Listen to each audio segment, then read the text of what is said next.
Adam sends in our next email here. Is it officially time to start talking about CeeDee Lamb being a bust? I drafted him 4th overall, and he has been a huge disappointment. He's dropping touchdowns and he's puking in casinos. Hey, allegedly, okay? No, he denied that. All right, he said he didn't do that. He said he could hold his liquor. He couldn't hold on to some passes in the end zone, but he can hold his liquor. What am I to do, says Adam. Thanks for the wisdom. Boone, are we panicking about CeeDee Lamb? I'm not. I'm really not. And, some weeks I come in a little fiery here and it feels like we're throwing a bunch of guys in the coping corner and, we're total panic on others. These ones I'm downplaying. Like, these are superstar type players we're talking about. And I get from a fantasy manager's perspective, you're probably counting in terms of being disappointed by him. You're counting the games that he missed, right? It was 3 full games and then the vast majority of a 4th game.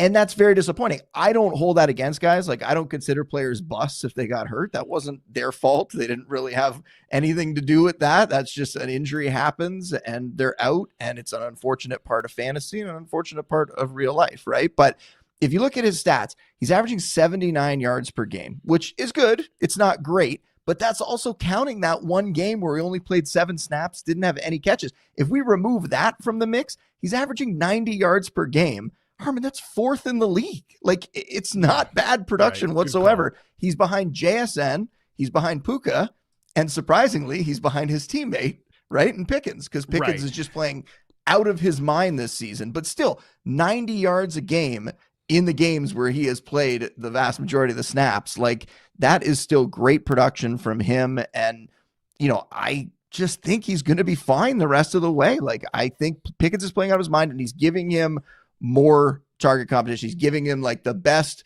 other option that they've had in that offense with CeeDee Lamb. And yet still Lamb has been producing when he's out there. So you watch the games, you see the drops, you're frustrated by the fact that he basically missed a month this season. That probably hurt you. You probably picked up some losses with your fantasy team there. But Harmon, I'm not panicking about CeeDee Lamb. He's still an elite receiver in every way, in my opinion. It's so perfectly said that it's a cocktail of disappointment for CeeDee Lamb. It's the perfect ingredients for it, where there was an injury, he's being outproduced by his own teammate, and there's the drops, which, as I've said over the years, it always creates more of a negative visceral reaction than anything else. Like, a wide receiver, we're going to actually talk about this later in the show, but a wide receiver can run, 30 routes in a game and his quarterback throws at him 10 times. And not that this is what's happening with CeeDee Lamb, I'm just saying generally, a wide receiver can draw 10 targets in a game and 5 of those are complete air mails by the quarterback, but then the receiver drops one. It's like, oh my God, this guy just let his quarterback down. Unbelievable, disgusting, bench and whatever. So, you're having a negative visceral reaction because you saw the missed opportunity there. So it's that those 3 ingredients are making it feel even worse than it has been for CeeDee Lamb. Because if you do remove that Bears game that he got hurt in, he's averaging 13.9 half PPR points per game, which would put him ahead of wide receiver 9 Emeka Egbuka. So I agree with you. I do think it's no panic. Again, I said this on the recap show yesterday with Chris.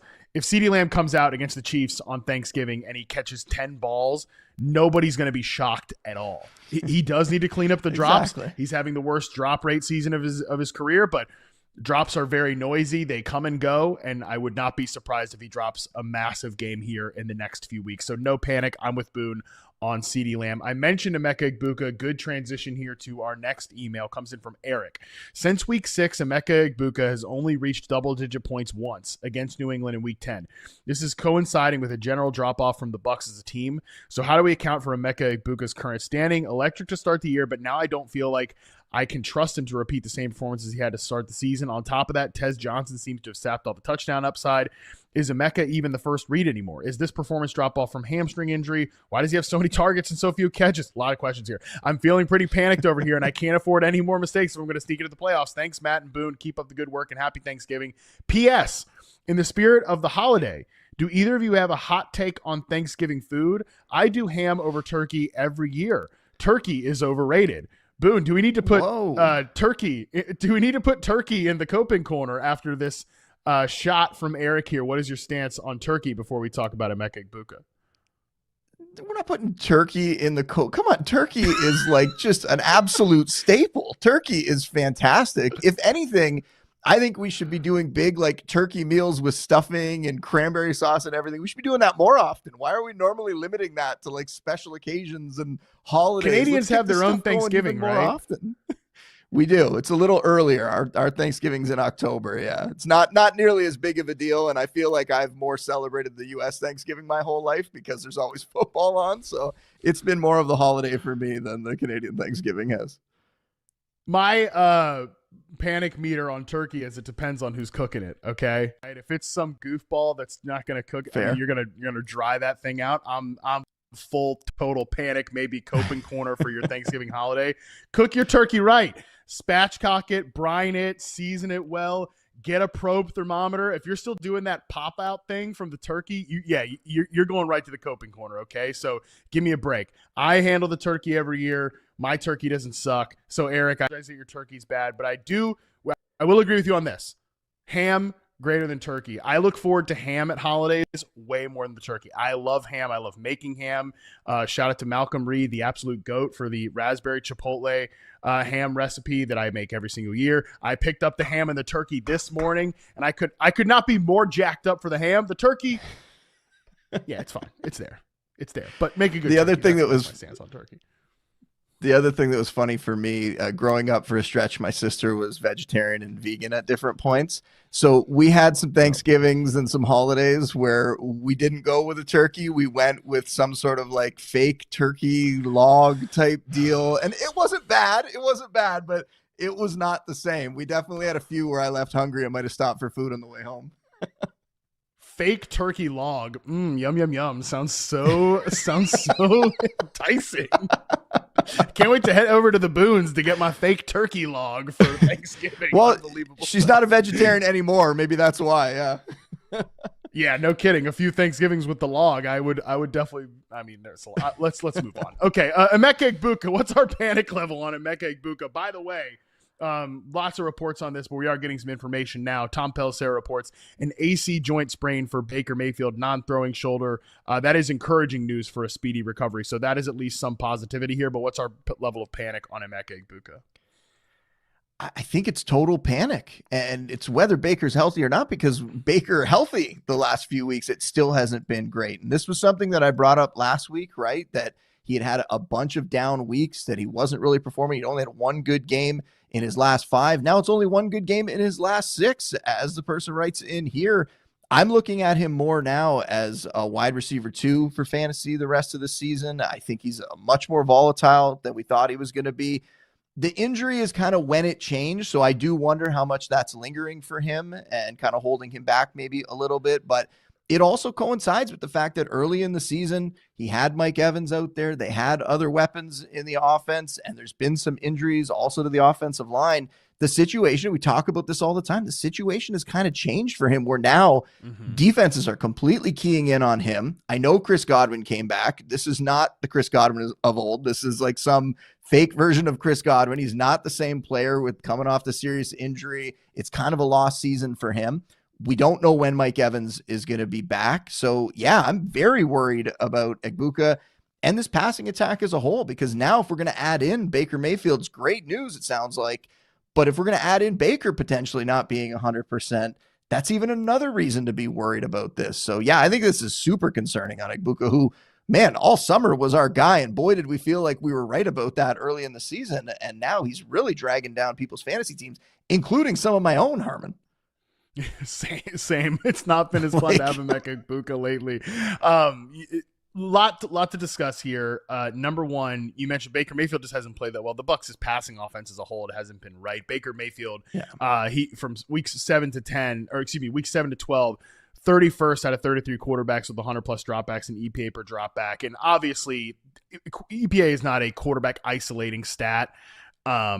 It just shows the health of the passing game has not been good for the Bucs, and that's for a variety of reasons. With Chris Godwin back this week, Emeka Egbuka played a season low 18.3% snaps in the slot.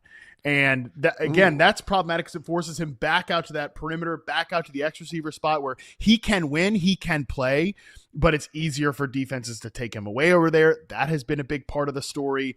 the downfield and I think Baker just has been streaky to put some of this on him, and that's Baker Mayfield. He's hot when he's hot, he's cold when he's cold. He's one of those type of quarterbacks. But I also think, Boone, I'm with you on total panic overall, and this is just kind of how it goes with wide receiver. We're going to look back at the end of the season, and Emeka Egbuka probably will be like wide receiver. I don't think he's going to fall too far here. He'll probably finish the season as a top 15 guy, and he could still have some big weeks the rest of the way. Like, he's not somebody I'm looking to bench necessarily, but it could be one of those things where it's, at the beginning of the year, he's a top 5. He finishes the year top 15. And the truth is kind of, it was much more volatile than it felt, looking at the end of season results. That's probably how it's going to go with Emeka Egbuka here.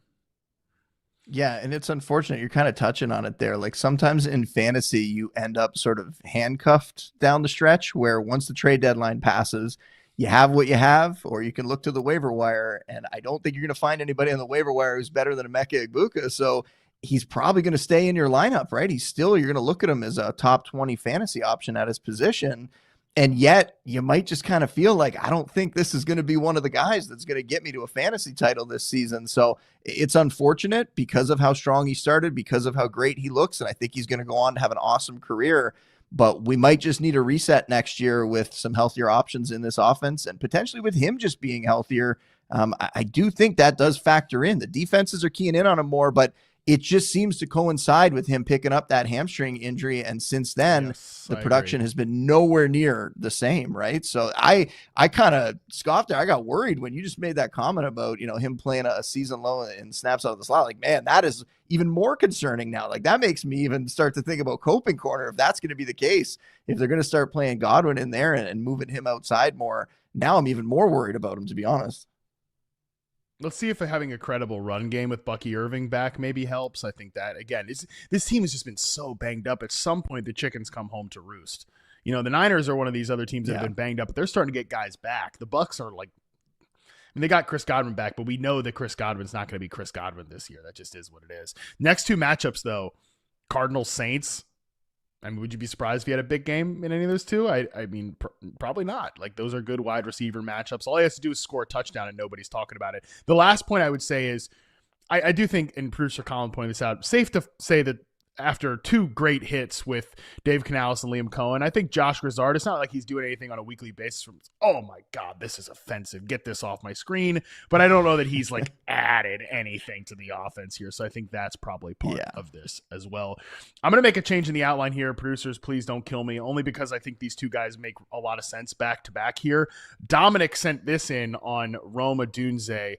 Weekly submission for Rome Odunze. I'm not concerned with his role per se, but it's very clear that he gets more work versus man coverage and zone coverage. Just not quite sure how many more matchups are going to be clear goes for him. And I wanted to throw these two guys together because, one, they were both these guys that just were rock stars to start the season. They were great. They were great picks. They were both guys that we really liked, Boone. And it was like, oh man, I felt real smart for being an Odunze, bro. I felt real smart for being an Emeka backer at the beginning of the year. Lately, they are like having the exact same season, which is so funny because Ray Garvin and I did a segment that obviously stirred things up on social media. Who would you rather have in Dynasty, Rome Odunze or Emeka Egbuka? And of course, half the comments are like, it's Emeka, it's so obvious, you moron. Oh, it's Rome Odunze, it's so obvious, you moron. And the answer really has been, well, I don't know, neither one of them's helping you win a Dynasty title right now, I'll tell you that. So any comment on that is fine, but what's your level of panic on Rome Odunze, who, like I said, is having a very similar this half, this is great, this half is not season so far? And my level of panic is very similar. It's total panic here for him as well, right? And yeah, you nailed it. That early in the season, you feel like you got it right. We got him, right? He's going to potentially be a wide receiver 1 this year. And now you look at it and you're like, man, he's kind of like a low-end wide receiver 2. It's a lot more boomer bust than I expected. And my big reason for like having a ton of panic, because I think like talent-wise, his role in the offense, I'd be willing to overlook some stuff, but the schedule, man, coming up for him is brutal. The Eagles next, so I feel like it's going to get worse before it gets better here in that matchup. Then the Packers, the Browns, and the Packers again. That's not the easiest month for him there in my mind. So I'm really worried about him as well, and kind of a similar outlook where you're probably going to have to play him. The odds of you having a couple receivers, 2 or 3 receivers that are better than him, pretty unlikely. So he's going to be in your lineup, and yet I can't say with any level of confidence that I think he's going to be one of those players that leads you to a fantasy title this year based on what we've seen lately from him. Yeah, I agree with you about that. I mean, the schedule's not ideal, that is for sure. I think a couple other things are important to discuss here for Rome Odunze, which, by the way, like the first 4 weeks still happened. Okay, like and same with Emeka Egbuka. The first couple weeks, the first couple months of the season still happened. You know, we can't do since week 6 he's been terrible. Well, weeks 1 to 4, that's when he scored all his touchdowns. He scored 4 of his 6 touchdowns in the first 4 weeks of the season. If you take away the games where he scored all of his touchdowns, this player has actually been terrible this season. So those games still happen. They still count towards his season, even if they haven't counted for our fantasy teams lately. And trust me, I've got Odunze teams, and it has been very, very, very frustrating. And I think the frustrating part of it is that this is yet another one where there's multiple factors at play here. As I've said every single week, and I'll call out this stat from Scott Barrett, who just put this perfectly. I'm the biggest Odunze guy out there, but if we're calling balls and strikes here, we have to point out that he has left too many plays on the field due to drops. And as Scott points out, he actually leads all receivers in, the approximate fantasy points he's lost due to drops. 33 points due to drops this year. Second is Chris Olave. Third is Amon-Ra St. Brown. Fourth is Devontae Adams. That's the other thing about this is there are a lot of good players on this list. And at some point, he can just correct the drop problem. I'm not worried about that long term. I'm really not. It's not something that I'm freaking out about because, like I said, Amon-Ra St. Brown's losing points to drops. He doesn't have a drops problem. He's in a bit of a spell right now, but that stuff can get corrected. I think it can get corrected with Rome Odunze. It just has to get corrected at some point. Also, though, it is a passing game that is crowded. And, guys like DJ Moore had a good game last week. Luther Burden is playing more. Colson Loveland is a rock star. So you can't really afford the margin for error, especially when, again, I can go back and point out to the plays this past week's game where Rome is open and Caleb misses him. And that's happening every single week. But this is part of the deal with Odunze this year, which is why I think him and Emeka go down as very similar players, Boone, where they're ADP beaters, but they didn't end up being wide receiver ones, which is what they looked like at the beginning of the season. And now we're sort of correcting to, okay, they're not that, but they are probably still good picks where they finish relative to ADP, if that makes sense.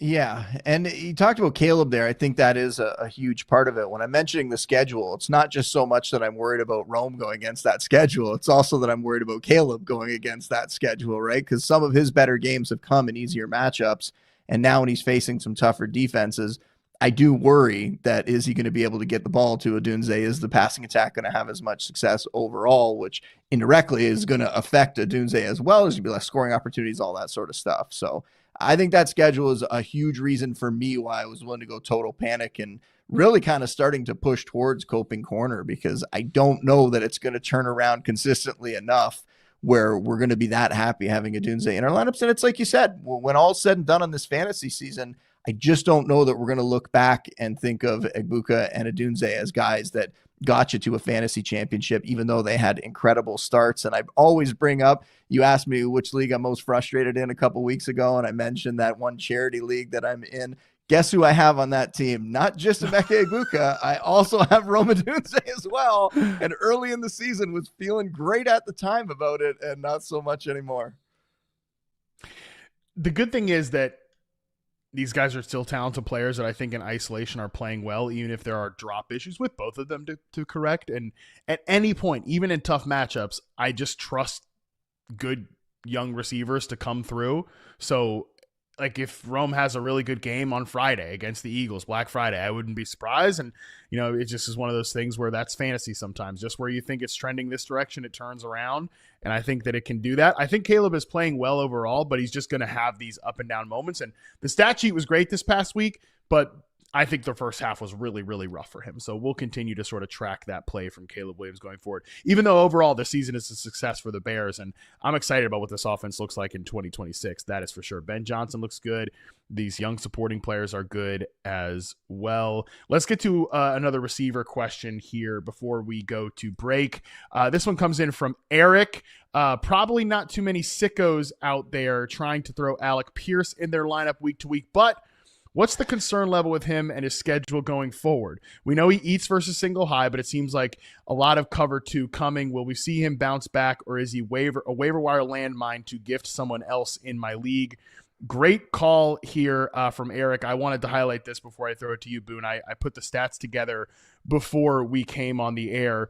The Colts pass catchers are crowded, and that can be frustrating when you're looking at that on the surface. However, the matchup wise, there is actually a pretty clear spread here. So against 2 high safeties, according to Fantasy Points data, Alec Pierce averages the lowest targets per route run and yards per route run on the team. 12.5% targets per route, 1.4 yards per route. Michael Pittman leads the team in percentage of team yards and yards per route run at 2.22. Josh Downs also is highly targeted against two high safeties. When it's a single high team, then it's Alec Pierce that runs away with all 3 of targets per route run, 27%. Team percentage of team yards, 35%. Yards per route run, 3.12. Like I pointed this out before that Falcons matchup, it was a really good spot for Alec Pierce because they play more single high coverage than the entire NFL. So and Tyler Warren is pretty similar regardless of matchup there. So I think that's something that we just kind of have to talk about on a week-to-week basis with these Colts pass catchers. But just wanted to note that since Eric put it in the email. What is your level of panic on Alec Pierce? Only some panic for me. And yeah, the schedule does get tougher coming up, at least what they've had so far. And the Texans matchup is certainly scary. I can tell you that as, a Bills fan, but also the Colts probably have 3 receivers that are better than any receivers on the Bills, I would say. So maybe they'll have a little more success against maybe the 4. Texans than the Bills did. Come on, we're not going that far with it. Regardless, I'm not giving up on Pierce after 1 down game, right? Like you think about what he did before that, like he was playing very well. Like, before the bye, he was the wide receiver 33 in fantasy points per game. That's probably where he belongs. Like I might've gotten a little high on him in my rest of season rankings. I think I had bumped him up inside like the top 25 because he was producing, right? He had 3 really strong games there. I thought that maybe he was going to make a move and push to kind of maybe even be the more valuable fantasy asset in that receiving core, but he probably does belong more in that wide receiver 3 range, even though he has the wide receiver 2 upside. He has the potential for big games, but yes, this isn't a guy that I'm that worried about. I think he is still going to continue to have big contests, but he is a volatile player. He's not a number 1 receiver who's going to command 10 targets a week or something like that. That's not the kind of player he is, but can he flirt with top 30 numbers the rest of the way? I absolutely think he still can. So just some panic for me. Yep, I pretty much agree with everything you just said there, that we'll talk about those single high versus 2 high matchups as they come for Alec Pierce when we're talking about the Colts. But yeah, I think people maybe just overcorrected on Pierce. Again, I referenced this with Chris yesterday where is there a new wide receiver 1 in town for the Indianapolis Colts? Like, no, Alec Pierce he's an improved player. He's gotten much better on his own this year, but he still has his applications in the offense. And just because a guy is we do this all the time. It's like, this guy's getting more targets lately. Is he the new number 1? Well, sometimes there's a reason the targets are going that way. And again, from a matchup perspective, there was a reason they were going towards Pierce, and he is better. He's much better this year. So that is good for him. But I do think he's probably more of a matchup dependent, volatile player. So we'll continue to track those single high versus 2 high splits for Alec Pierce and the rest of these pass catchers.